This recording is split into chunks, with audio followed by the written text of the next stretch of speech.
Facundo Campazzo dominates the Houston Rockets. Will 2022 be better than 2021 for the Denver Nuggets? And here's a question. Are the Nuggets good? This is Locked On Nuggets.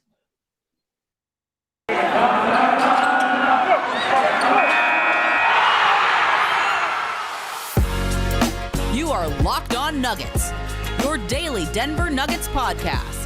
Part of the Locked On Podcast Network, your team every day.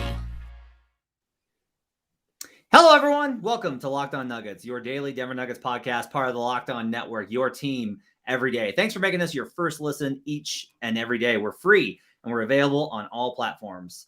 Stop! Before you do anything else, go sign up for our YouTube channel. Go subscribe to our YouTube channel. Hit the like button. We are trying to get to 1,000 subscribers by All-Star. That's the goal. 1,000 subscribers by All-Star. That's I feel like we'll blow that number out of the water. Well, that's a soft goal. Then show that Adam is right, and then I am optimistic. And hit up. I'll say 2,000 by All-Star. Our YouTube channel. Subscribe.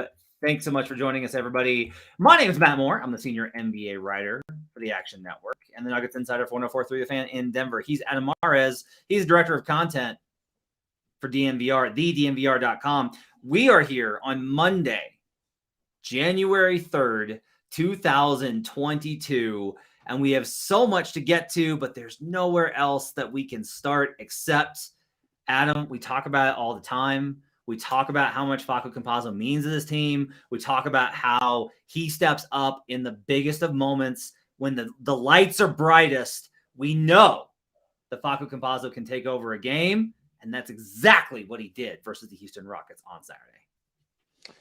I can't believe you. I really can't. Like, I made bets with the people about how you would handle this. And I was like, what? How will he diminish this performance? Well, easily Facu's best game as a Nugget. Like, easily. He was fantastic. He was comfortable. He was throwing crazy passes. He was scoring. I was thinking, what will Matt's take be? And then, of course, there it is. It doesn't actually matter. It's the Houston Rockets. Yeah. It's not actually impressive or fun or anything. It makes sense. It makes sense because if you're not facing an NBA team, the fact that you're not an NBA guard doesn't matter. So, no. How is Austin Rivers in this game? I will just say this. Facu was fantastic. And I will note, the last, really 3-4 weeks, I've consistently, credited Facu when, the last podcast that we did together, I literally said that I thought he was the MVP of the game. He had a great game. He was absolutely fantastic. He was great in this game. Nutmegs, dimes, finishing, score. I mean, look, Facu had 22 points. That's more than I would have thought that he would have had. Would you have thought that would be, if I told you 22 before the season started, and I said, will his season high be higher or lower? What would you have said? It would have been a good line. I mean, I don't. If you're asking me now, will he score more than this again? I'll say no. I do think that's about the top level of what I think he's capable of scoring. In the NBA, maybe he has a game where he gets a little bit hotter than that. But look, opponents aside, whatever. There was a lot of Nuggets that played in this game that were okay, good, this or that. He was the engine for all of it. Defense was great. 5 steals, 2 block shots. 2 block shots for Facu. Yeah. 5 steals, 8 deflections. He really had a great game. And your broader point, I think, is the one that's interesting because he had a really bad start to this year. He was really bad, as was the entire bench. The Nuggets bench has actually been pretty good over the last, this is a really low bar, but it's over the last 6 games or so, 7 games. They've actually been okay more often than not. And I think part of that correlates directly to him. He's been okay for the last seven games or so. So I am curious if the Nuggets have a new rhythm with that second unit, or if this is just I don't want to say regression to the mean, but just everybody has some good days and bad days, but they're just kind of running luckily hot right now. I don't know.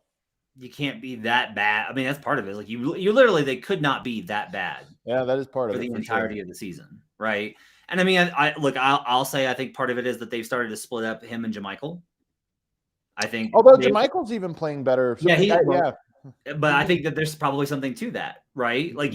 Because as much as I've taken shots I do agree with you. Like the real thing has been, you've been like, well, it's that unit together. And my thing has been very specifically, I think it's a combination of exactly Facu and exactly JaMychal.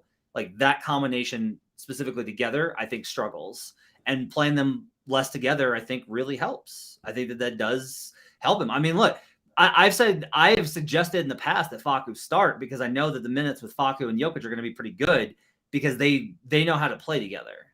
Like there's a real, like there's a natural chemistry there.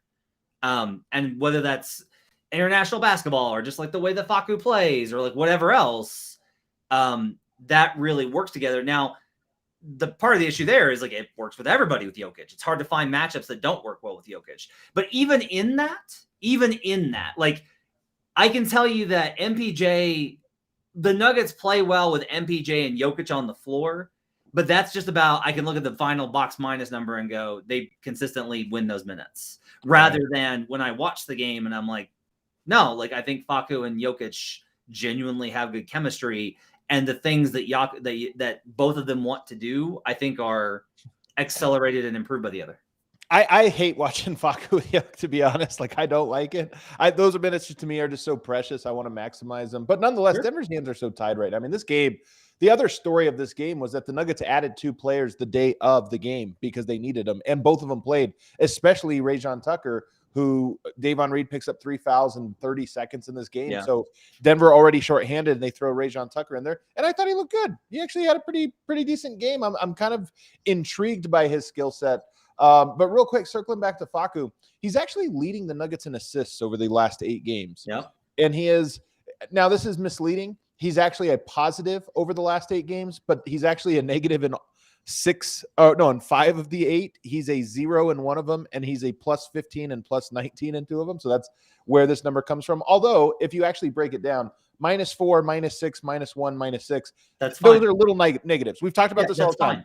You're fine. You're -4 or 5. Okay. That's fine. Yeah. Nuggets should be able to win like that. And that has been the case both for him specifically, but also for the benches at whole. And again, I'm not buying it. Like, look, this team was bad from the bench for 30 games. I'm not going to buy 8 games where they're looking better, but I am at least more hopeful than I was 8 games ago that, okay, they can have their good nights. You know, I think it's one of the interesting things that I genuinely don't know how to kind of analyze. Like there's a conversation that I want to have, but I started this whole thing off with like a joke, and so that undercuts my point. It's too late. That ship left the station. Yeah, I get it. Like there is a genuine point to be made here of just like, holy shit, the Rockets are terrible. Like they're really bad. And they also, by the way, melted down. Mm-hmm. Christian Wood missed a test, so he had to come off the bench. And Kevin Porter Jr. pulled a Nurkic, left the arena at halftime. Yeah. So I mean, they're a bad team that's also like dysfunctional. It's a mess. But like at the same time, like these are the games that they need to win, right? Like Matt, this is no small thing. The Nuggets were down 10 when Jokic, like in that first unit, they were down 10 points. And yes, they ended up storming back and dominating, and this was a laugher. But they needed it. Like they needed the bench to come in and right the ship, and they did. Well, and I'll also say this, like one of the reasons that you have guys is that you hope that throughout the course of a season, every player that you're going to have in your rotation will have at least a handful of games where you're like, they helped us win that game. Like you can go back and like Torrey Craig, there was a bunch of games. Oh yeah, no, in Torrey's years where it was like Torrey was a major part of them winning that game. And like, look, the other thing I would say is if Campazzo is going to be like, he took 11 shots in this game and he hit 7 and he hit 3 of 5 from 3, right? I think he's been looking for his shot more. And I'm skeptical. Bad ones, yeah. I'm skeptical of it going in because, and that's not about like, I think he's terrible. That's just like, no, this was the scouting report on him was that he's not a shooter. But if he's evolving and he's older, so he can do this, and he just turns himself into like, if he kind of recognizes like, oh, in the NBA, I gotta score a little bit more. Like I'm gonna have to like find ways in order to score like a little bit more. That's good. To me though, there's only one way he has to score more, and that's at the rim. And he just, I have no faith in him doing that. So what a hater! What a hater! That flaw still exists. Well, Facu wasn't the only guy to have a career night last night. Another one, Bol, who plays 20 minutes in this game, goes 5 of 7 and fit in really nicely. Here's my question, Matt, for you. I'm being sincere here. Because it's easy to make this question a troll question, and I don't mean it that way. Michael Malone was in COVID protocols. Popeye Jones is the coach. All of a sudden, Bull plays 20 minutes, and he plays kind of well within the system. Is there anything more we should read into this, or is this strictly in your mind? I mean, because he played more minutes than he played the same amount of minutes as Jermichael Green. He played the same amount of minutes as Aaron Gordon. He played more minutes than Vlatko Čančar. Is there anything you should read into that, or is it just he got an opportunity and he played really well in that opportunity?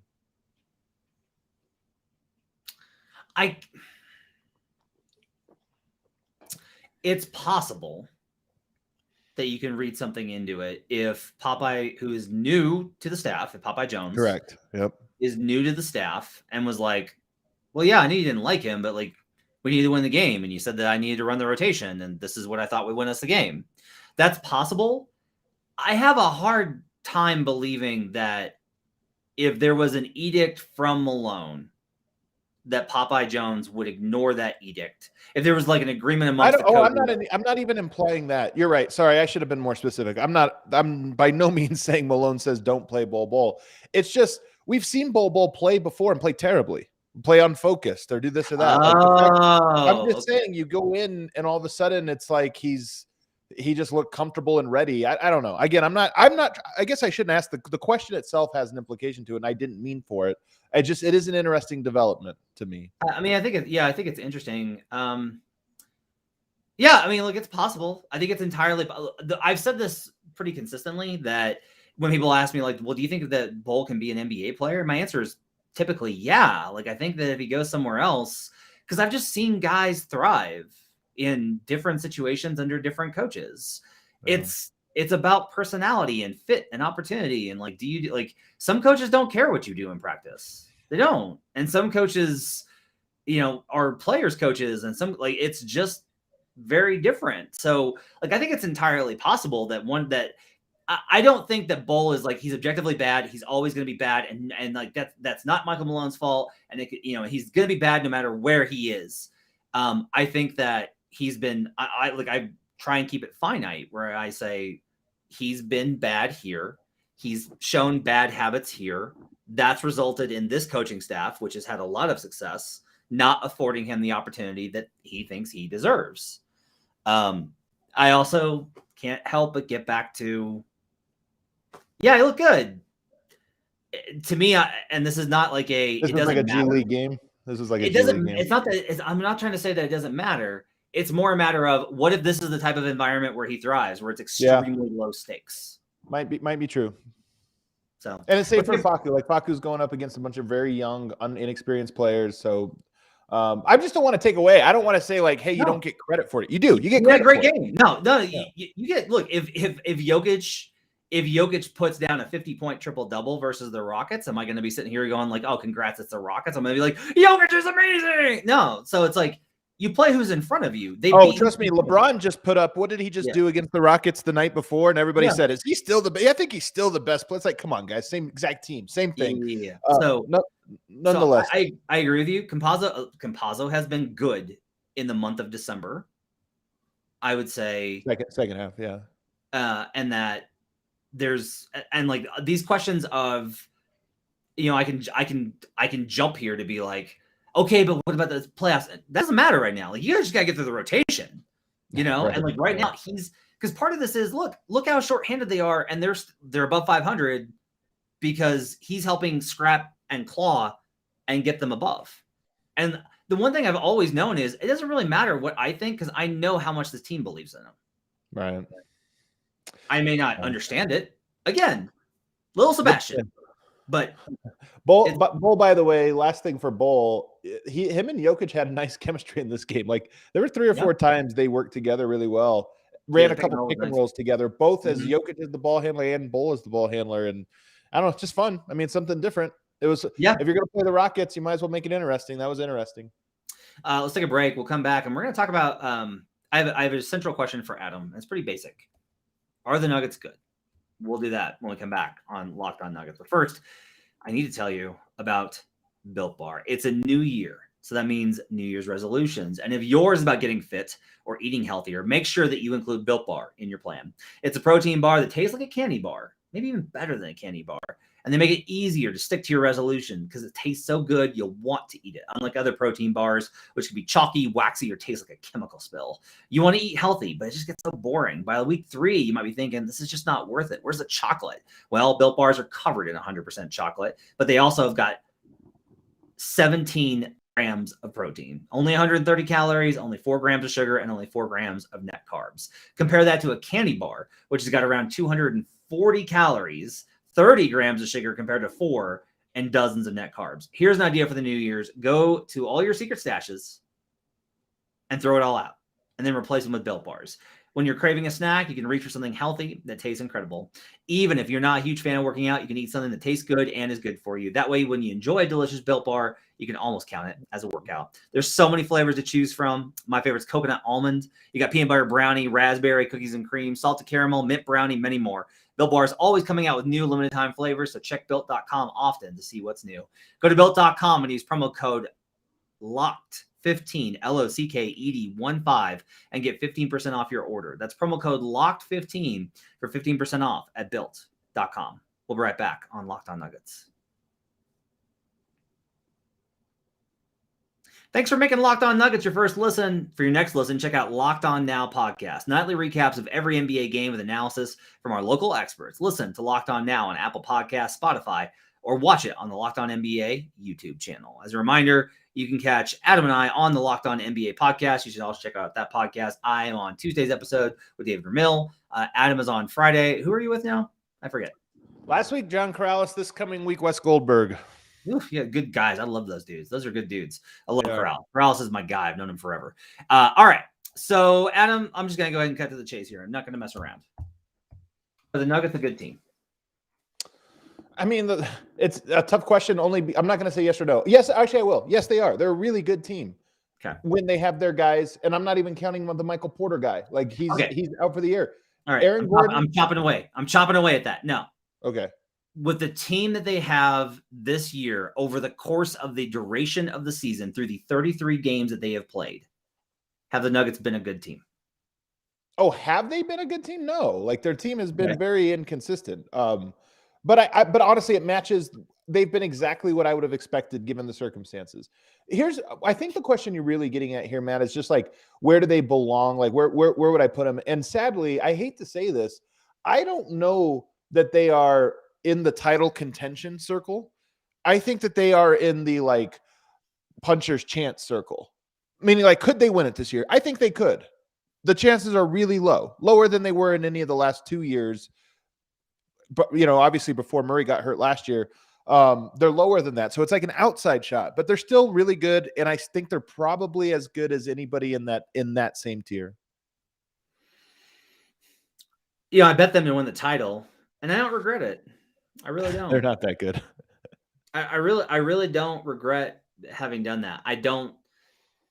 They needed to find answers at full strength, and instead they've been reduced to, can you triage a situation to get through?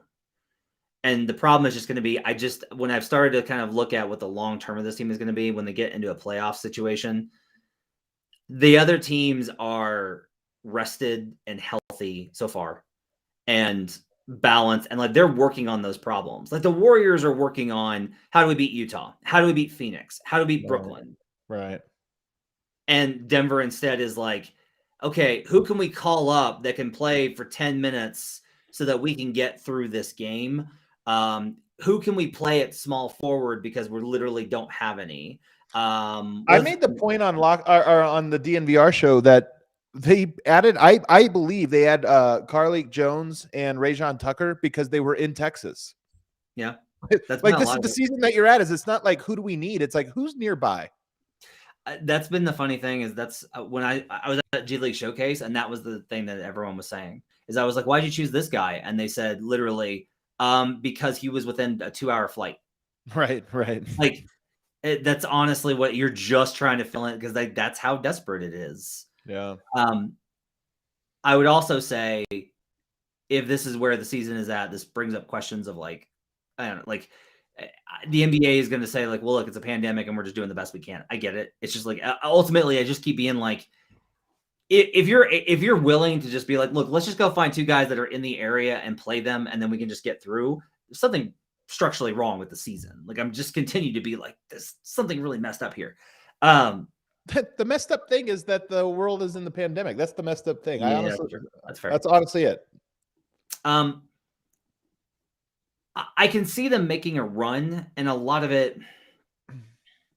Nemanja just said this in the chat. They can win it only if they get a situation the Suns got last season. Basically, play all teams that got injuries on top 3 players. So here's actually, this plays into a point I was about to make here. I am such a big believer in the 82 game season. Why I like it is because you build chemistry throughout the course of that. You are tested in all these different ways. It's this ideal version of how the NBA used to work and probably should work, but no longer does. It's no longer about that. Guys get injured, especially in these pandemic years. So now my question is, can Denver in short order do this? Is it actually nowadays, especially with a team with this much continuity, can they actually gain the chemistry required in 15 games and then get into a playoffs and yes, run into a Suns-like scenario where you play a team shorthanded or just some kind of advantage rounds 1 and 2. Now, not only do you have 15 games of chemistry built, but you have 2 rounds of the playoffs, which count for like triple. Playoff games count for like triple in terms of experience and chemistry building. Can you have a run like that so that by the time you get to a conference finals, you actually are in midseason form?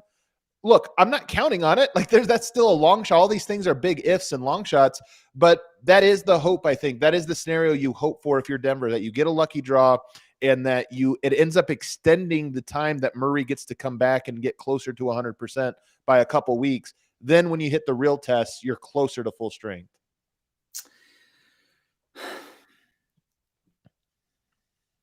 Do you think that they objectively, it's very, I think the temptation is to be like, you can't waste a Jokic year. You just can't. He's too good. Objectively, if you look at the probability of having Jokic long-term, which is still very high, regardless of the concerns about Chicago or anything else, is it better to push with the short-term and long-term risks involved or to maybe throttle back? And I don't think the players can do that. I'm more thinking about this from a front office perspective. Like if you're the front office and you're going to the deadline, is it better to be like, we're not doing anything because we're just going to see how this year goes. If we make a run, great. But everything is too messed up for us to assign assets given where the team is at. I don't think the team should make any moves that compromises the future for 1 year. So if there was like they traded a first, like a JaVale McGee situation, traded away something for a guy on an expiring. No, I don't. To me, I don't think that makes sense. But if you do look, I do think there's little data points you can get from your roster and say, is this our guy or not? And if not, can we set ourselves up to succeed both this year and next year? And those guys, to me, again, I don't think Denver's going to do that. My prediction, I think Denver has like a Troy Daniels-like move in them, and that's it, like some kind of like safety piece. But if they were, I mean, the guys I'm talking about are like a Bones Highland, a Zeke Naji, those future firsts or whatever, maybe even a Monte Morris. If you look at that and say, if we were to trade these guys who are very valuable to us, but to get something back that not only helps us this year, but also helps us next season as well, then that kind of thing makes sense. But I just don't know that opportunity is going to present itself to the Nuggets. When we look around the league, what is the bar that you want the Nuggets to get to? I would love to see him make it to the second round of the playoffs. If that's what you mean, like this year, how would I feel good about it? It looks like they are going to be a 4, 5, or 6 seed. I think that's probably the most likely scenario for them. That means you're probably going to play a Memphis Grizzlies team. Even shorthanded, I think it's important to sort of not to let a team pass you. Even if you have the excuses of, hey, how the season went, just to say, hey, that's a team that's on the come up, but we're already here. So I would say winning that round. And then, you know what? You go up against the Warriors, Suns, Jazz. Should be pretty heavy underdogs, but we'll see what happens. I guess more of my question is, when you watch because you mentioned this about like you've been jealous watching the Suns and Warriors. Oh, okay. What is the level? Like, I'm more asking what is not there with this team. Sure. Yep. I know it's talent, right? But what is not there with this team that is there with those teams? The ball popping for sure. I mean, there are times when this team, and honestly, over the last month, their assist numbers have been pretty up. So in this last game, 33 assists. So that would be it. Like to start to develop that identity. I mean, I think it's meaningful to me. If you look at this season, what are some of the big takeaways? It's meaningful to me that I feel very confident that Aaron Gordon is a guy that can fit on the best version of a Jokic-led team. So that was important to me. When Jamal Murray comes back, getting that rhythm to where you're watching him and you're thinking, that's a system and an identity that, okay, they found it again. And not only have they found it, they're building on top of that and getting better at that system. So that would be it. And you look at the guys, Jeff Green, I think can fit that. Aaron Gordon, I think can fit that. Jamal Murray, we know. Will Barton being healthy in the end of the season would be great. And him fitting into that, I think would be great. So that would be it. That style of basketball that would give me the most confidence that Denver can do something special, kind of tapping into that more consistently than what they are right now. What's interesting about this, I think, is that for you, there's a level of basketball that's not necessarily reflective of the record. Like I like this take, because the Bulls are 23-10, the Nets are 23-10, and neither of those teams play ball is popping, really inspired, going to beat you a million different ways. Like they are much more, but they have different identities, especially the Nets. Yeah, I mean, their identities are different. I mean, I think they have a kind of a similar identity in that what they really want to do is they want to drag you into a close game. This is honestly kind of the Celtics model from 2008 to 2010, and their 3-point rate is kind of reflective of this. It's like, we want to get you into a close, tight game, and then we want to beat you with mid-rangers because we just got guys that can get buckets. Like we're going to beat you with defense and mid-rangers. And the Nets, I don't think that you can believe in their defense. There's a lot of reasons for that. But it's just kind of interesting to look at. You're with me, and like, look, the numbers do back this up. Like if you look at adjusted net rating, it's Suns, Warriors, Jazz, and then it's everybody else. Totally. Like there's just this big gap. I actually think it's Suns, Warriors, Jazz, the next one, and then everybody else. But that's me.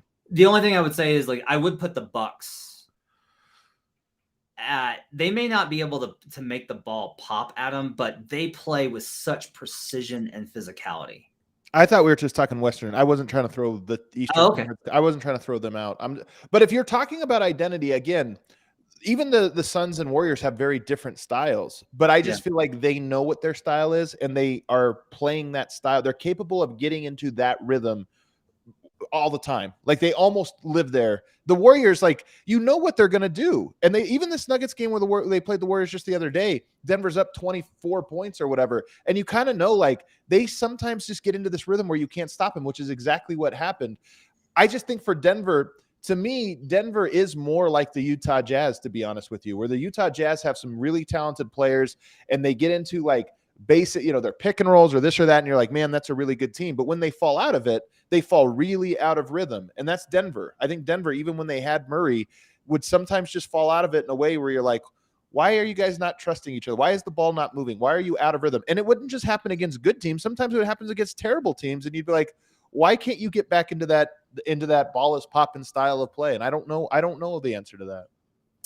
I will say that to me, some of that gets into specifically, like I said, this is more about like the way that these teams play versus the talent. But I do think that Jamal specifically as a threat that can create, like they just don't have the weaponry as like a starter versus defenses, right? Because you can move the ball consistently, but like the Suns are, I think, a great example of this. You can pass the ball as much as you want. Phoenix will not get broken out of rotation unless you have a threat that can actually get their guys where you're like, we can't physically stay with him. Yeah, they'll make like 8 This is why the Warriors Suns games are so impressive, is because they both make like 8 rotations on a string, and you're like, wow. And if they're not doing rotations, it's like switches and then, stuff like Draymond switching and then immediately. That's still rotations though. That's still reacting to the offense in quick order. Right. And like, look, I will say that like the Nuggets have figured out ways to get the defense done in the playoffs to the level that they needed, which we talked about a lot. But it's always kind of, this is actually, I think, one of the good things about the Nuggets. They're just good in these high stress situations where they're trying to solve things. But that's also who they were. And I don't know if that's who they are this year. That's one thing that worries me about a potential playoff series. Now, I think Memphis provides a bunch of opportunities for them in terms of the matchup, because I don't think Memphis is necessarily ready yet. But I do think it's kind of interesting just to look at, do I think that this team is as mentally tough as those Nuggets teams were the last couple of years? And you ask, like, who's gone? Jamal. You know? Yeah, it's Jamal. But Jamal's going to be back, right? So that would be like, okay, look, Jamal may not be the same guy that he was, but he's still going to be mentally the same tough dude that he has been. You know that Joker's tough. Yeah. You know Monte Morris is tough. So the question then is, like, why does it not feel like maybe this team has the mental toughness to solve whatever the real challenge is in front of them? Oh. I honestly think when we compare them, especially to Phoenix and to Golden State, I think leadership and point guard play in particular are part of what those teams have that Denver doesn't have. Because I think when we talk about why do guys fall out of Jokic, the style of play that makes Jokic great, it's not Jokic. He lives there. He loves that style. But I don't know that he always knows how to get everybody else to do that in a way a Chris Paul, a Draymond Green, a Steph Curry is able to get his teammates to do. Whatever reason, you talk about all these Warriors players, they fall in line. They arrive there, they start playing that system, and they don't break from it. Same in Phoenix. And for whatever reason, Denver doesn't quite have that right now without Jamal. And even with Jamal, they didn't have it to the level that those two teams have it. I also, Golden State, I think, is an interesting case here where if you watch Draymond closely, you will pick up on the guys that he knows will get it and the guys that he's like, I'm not going to waste my time because he's not going to get it. Right. Like, he genuinely seems to think Kuminga is going to get it. Like, that's a guy that he's in the ear of. I think that's always okay. Let's take a break. And it's a new year. So let's talk about whether or not 2022 will be better or worse than 2021 for the Nuggets. We'll do that when we come back on Locked On Nuggets.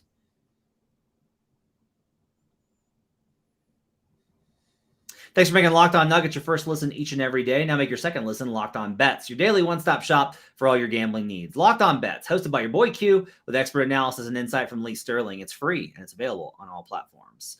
Final segment here on Locked On Nuggets for a Monday. Matt Moore and Adam Mares. It's Optimism Monday, Adam. So let's talk about 2022 and what it can bring. I began 2022 the way that everyone wants to begin 2022, asleep in my parents' house. That's how I began in Arkansas.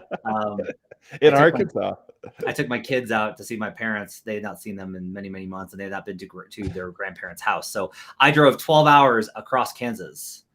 And for the enjoyment of the masses, I had to drive across Kansas, which anyone that's done it knows how miserable that is, while listening to a certain football team lose an agonizing game. I'm not going to mention that team to protect our 5-star ratings, but hey, I'm talking about how they're losing. How is this? Why do I get the look from It's you? unbelievable. I read the reviews, by the way. Thank you guys so much for those reviews. They were so nice. Most of them did end with "This is for not talking about the Chiefs anymore." And I didn't talk about it. You mentioned them. I did not say which team. You mentioned them. All right, 2022 is here. 2022 is here. So 2021 was a mess. Was a mess, right? On all counts. The Nuggets began it. Nuggets it was, for sure. Yeah, the Nuggets began it underwater to start the season, trying to recover from losing Jeremy Grant after the bubble. They wound up finding this brief moment where everything came together, and then it was wrecked away from them. And then basically since Jamal went down, outside of like this, I just keep coming back to this, Adam. How do you not blow up the Blazers when you look at everything with Denver? Like, you lost in the first round to a team that had absolutely horrible luck on all and was just up against it the entire time, and you still lost in the first round to this team. I know. And you see it this year with them. I mean, the Blazers are the saddest team in the NBA, I think, this season. They are the 12 seed in the West right now. They're one game. No, they're a half game ahead of the Oklahoma City Thunder. Yeah. It's how bad. sad is that? That's the saddest team in the NBA. Bad. So here's what 22 looks like. Jamal comes back in February or March. They'll make the. Did you see his windmill dunk? By the way, have you seen it? I have not. I've heard about it. Yeah, he had on his Instagram page today. He posted himself. So there was a brief moment in time I was more athletic than Jamal Murray. That it only lasted for like 4 months. 4 months of a torn ACL before he was back to being more athletic than you. He was always more athletic than me, even after his ACL. Like the moment after that happened. Yeah, I think it's funny that he and Malone made the big show about like with Sam Amick of it may not be this year and no, like we're not going to rush him and like we think it's hilarious that I think you're going to end up being right about this take. This year you're going to get to take a huge victory lap because I'm with you, man. I don't want to get anybody's hopes up because setbacks happen. Like it's a tough road ahead of him. Sure. But this idea that it's like ruled out already, I'm not going to assume a setback. If I was going to assume a setback, it wouldn't be a setback. It would be an assumed part of the recovery process. Good point. So, barring a setback, I think Jamal Murray's coming back in February. That's not a guess. I'm sorry, but so they could. I was texting. Who was he talking about when Malone? Sometimes he because I consume Nuggets content all day long, and I have no idea what report he was talking about. I actually went back. I was like, did I say something? Did I tweet something? I'm like, was he talking about me? I didn't see any report about him coming back in January or February. There was one. I forget where it was out of. But I was particularly annoyed because it was like that person doesn't know anything. Right. I know you're listening. I know you get the clips of the show, Coach. I know you do. I know it. So look, I hear you. He's come out and said, me and Jamal had a laugh about it. Okay. All right. I will maintain that I expect Jamal Murray back in February, barring a setback. And if I'm wrong, I'm wrong. Sure. But anyway, so Jamal comes back February or March. Worst case scenario, it's like the season, just the bottom falls out and they can't justify bringing him back. And so they wait, right? I have moved on. I am not ruling out them making a run. I can't seriously, after the MPJ and it's not even really the injuries that they face. It's not the fact that they're not going to have MPJ or Dozier for the playoff run.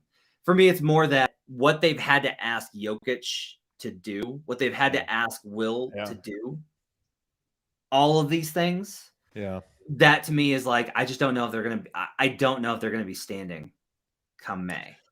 This is my same thing I always say about the Lakers. Same thing. Like LeBron has to go into MVP mode and it's January. It was December when he started this. Like, will he be able to go through that plus the playoffs? I don't think so. Same rule applies to Denver and Jokic.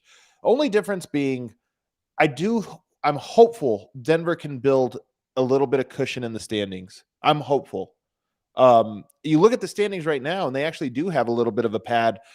They have 16 losses. The Clippers are right behind them with 18. The Lakers after that at 19.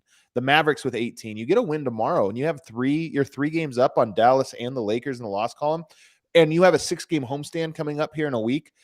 There is an opportunity for Denver to put a little bit of distance so that you don't feel like you have to have Jokic sprinting all the way through. So honestly, if I'm Michael Malone, I know you never want to look too far ahead, but if I'm Michael Malone, that is part of my discussions here is like, hey guys, let's get up on the Lakers, Clippers, Mavs by 4 or 5 games by the time February 1st rolls. So I can build some rest into the schedule for you guys in that month.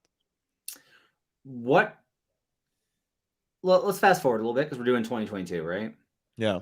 It's September 2022. What is your vibe about covering this?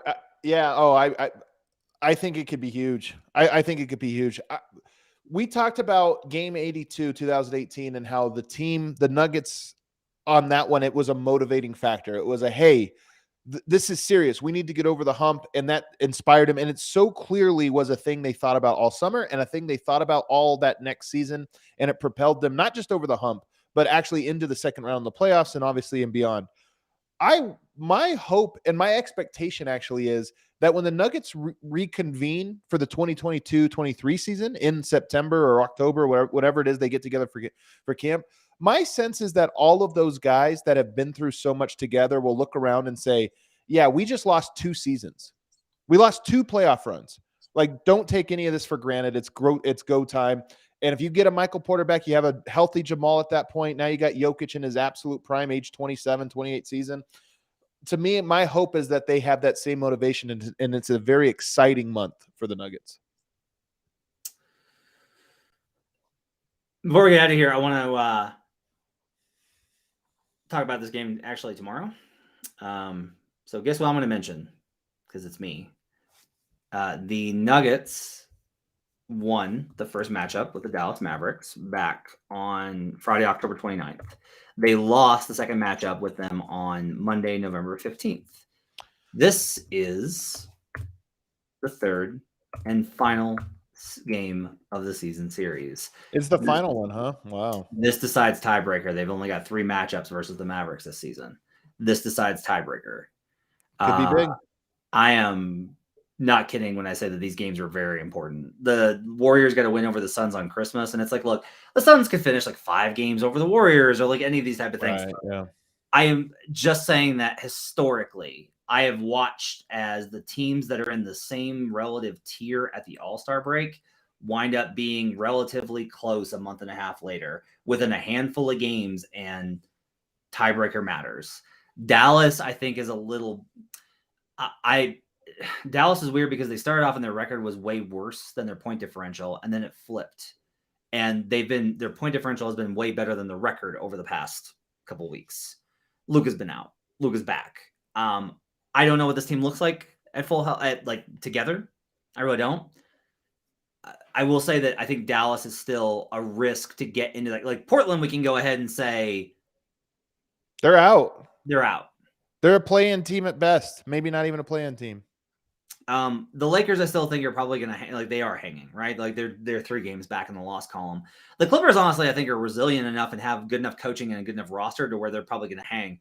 But the one team I think that can actually make a run in the Western Conference and get into this conversation for the 4-5 is Dallas. They're the one team I would look at. So tomorrow's game, I think, matters more than most games that you're going to have over the next couple of months, especially when I'll say this, like you talked about like the outcome, a positive outcome for the season, which would be win the first round series 4-5 versus Denver or Memphis. And then like play, somebody in the comments actually said like play the Warriors respectably, like lose in 6 to the Warriors. I will tell you that it's not impossible for the Jazz to get that 1 seed still. There's a lot of time. 538 has them comfortably being the 1 seed. It's weird. It's point differential. That's why. Yeah. Like as a comparison, so dunksandthrees.com, which is like my go-to Bible now. There's only 2, like the gap there is very, very interesting. The Warriors are number 1 in adjusted net rating factoring schedule at 9.6. The Jazz are number 2 at 9.0. Then there's a drop, and the Suns are actually 3rd at 6.0. This is one of the things that you actually would like. The gambling stuff I do is why I noticed this. The Suns don't cover a lot. They don't beat you senseless. They just win. It's just like 5. If they're 8-point favorites, they win by 6. If they're 5-point favorites, they win by 4. If they're 3-point favorites, they win by 2. Like, they're not bad against the spread. They're just like consistently not. They don't destroy these teams, which I don't think you need to because they're playoff proven. Their model works. But I will say it's interesting in terms of our perception of them based off of the record versus most of the time, if they don't have a strong, let me put it this way. If the Suns if last year never happened and you gave me the Suns this year, I would be like, I don't know. I'm going to have to wait and see. But they're playoff proven. So that's kind of the interesting question is the only team in the West that I have 0 questions about is the Warriors. That's the only one that I am like, no. And even then, what's crazy is like the Warriors are off to this insane, like have this great record and are killing teams and are at the top of all these metrics. Steph's shooting worse than 40% from 3. Yeah, well, he takes 12 a game. But even still, like he took like 12 a game in 2016 and he shot 45% on threes, which is ridiculous. The Warriors team is pretty unassailable to me right now. I watch them and I just feel like, oh my God, they're so it's going. It actually makes the Nuggets win look a little more impressive. The fact that they somehow beat Phoenix and Utah both on the road. It's the same team that Denver went into the Bay and won against. It's kind of wild. The way the Warriors play. Here's what's kind of interesting, and I don't really know how to explain this. As somebody that has never really didn't love what I really love watching them this year. That's wild. I think it's that they're beatable. They're not unstoppable. They're just a really great basketball team, and I love Otto Porter. And I have the one that brought it all together for you. And I have a lot of money on them. Well, yeah, there you go. We found the real answer. So you mentioned the Dallas game being big. It is, but this month of January is actually huge. I talked about this on DNVR the other day. They play Utah twice, they play the Clippers twice, and they play the Lakers all over the span of the next 2 weeks. So you talk about tiebreaker season. That's all the team. And they also play Memphis. They play Memphis again. So all of those games are games that could most of them are games that could build a cushion to the teams that are behind them, the Lakers, Clippers, Dallas. And then that Memphis game is obviously one that can help catch you up. So maybe you even get home court in that 4-5 matchup. So if Denver has a good January, I honestly think they're going to finish 4th or 5th in the West. And it'll be and they'll have a comfortable opportunity to integrate Jamal Murray when he gets back. If they have a bad episode, Optimism Monday. I'm very tired. I'm going to go to bed because I drove 12 hours across Kansas today. Sean Cortez asked, Mac, what the heck is up with the 3 of the Nuggets 4 meetings against Utah being on a Segababa? I have no answer for it. The scheduling was weird. The last 2 seasons, Utah has gotten what I consider to be a very weird schedule compared to Denver. Just their general balance of schedule. I've been a little bit that's weird. Kansas is so much fun to drive through. Lots of wheat. That's true. Lots of wheat. All right. Thanks for joining us on Locked On Nuggets. If you haven't yet, please subscribe to our YouTube channel. Give us a like and a subscribe. We're on the quest for 2,000 subscribers, Adam Mara says, by the time that All-Star rolls around. His name is Adam Mares. He's the director of content for DNVR. You can check out his work at thednvr.com and follow him on Twitter at Adam_Mares. My name is Matt Moore. You can check out my work at the Action Network on the Action Network app and check me out on Twitter at HB Basketball. Thanks for joining us, everybody. We'll see you guys again on another episode of. Oh, I want to let you know the Broncos under that I bet on in